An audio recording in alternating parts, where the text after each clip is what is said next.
Assassin's Creed Shadows is here, and let's be honest, whether you're hyped, skeptical, or just here to see if Ubisoft learned from past mistakes, this game is impossible to ignore. After sinking over 100 hours into it, I can confidently break down its gameplay, mechanics, and whether it actually delivers or just recycles old ideas in a new setting. So is this a masterpiece or just another open world RPG with an Assassin's Creed logo slapped on it? Let's dive in.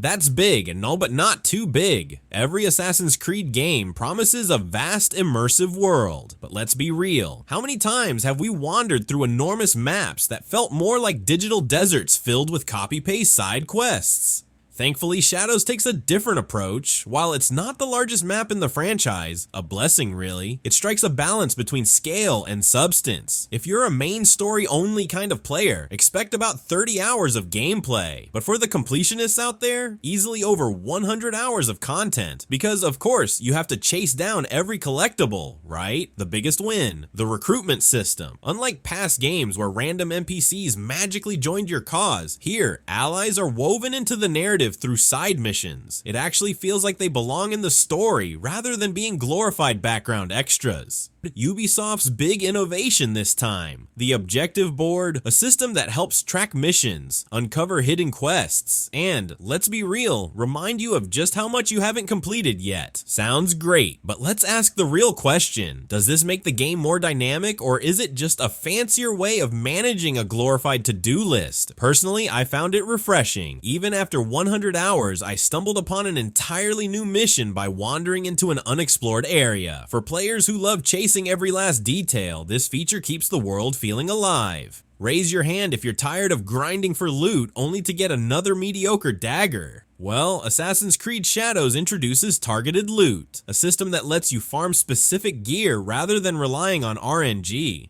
It's a game changer, especially if you like planning out your build rather than praying to the loot gods. Whether you play as Yasuke or Naoi, this mechanic adds a strategic layer that actually makes grinding feel rewarding instead of frustrating. Customization has always been a selling point in modern Assassin's Creed titles, and Shadows is no different. Want to be an unstoppable tank, a sneaky ghost in the shadows, a mix of both. The game lets you experiment, and if you're like me and enjoy breaking the game, you'll love this. I've already discovered over 20 different builds, including one that gives infinite tool usage, because who wouldn't want unlimited bombs and throwing knives? The lack of a traditional RPG stat system might annoy some players, but in exchange, we get skill-based upgrades that let you fine-tune your combat style. So does that make it more balanced, or just another step away from what Assassin's Creed used to be? I'll let you decide. If you enjoy stacking buffs until your character feels like a walking god, the mastery system is for you. By investing in skill trees, you can supercharge your weapons, like upgrading a Tanto for an 80% damage boost, because clearly a stealth game needed even more overpowered assassinations. Oh, and there's a hidden skill tree that enhances things like posture damage, headshot efficiency, and tool effectiveness. Because, you know, the devs thought, why not let players turn into absolute war machines?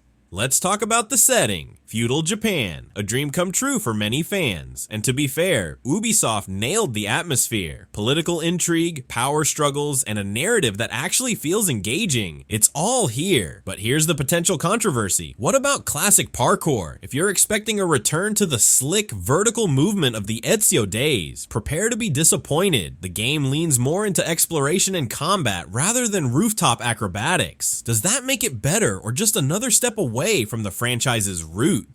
Given how much Ubisoft has packed into this game, it's hard not to wonder, are we looking at a new trilogy in the making? No official word yet, but Shadows leaves enough room for future expansions, sequels, or at the very least, some juicy DLC. And hey, knowing Ubisoft, a live service update wouldn't be that surprising. So where does Assassin's Creed Shadows stand? On one hand, it's an incredibly polished and engaging game with deep customization, strategic gameplay, and a rich world. On the other, it's another step away from what Assassin's Creed used to be. Less about assassinations and more about open world RPG mechanics. Does that make it a masterpiece or just another Ubisoft assembly line production? I'll leave that for you to decide. Stay safe, stay sharp, and happy gaming.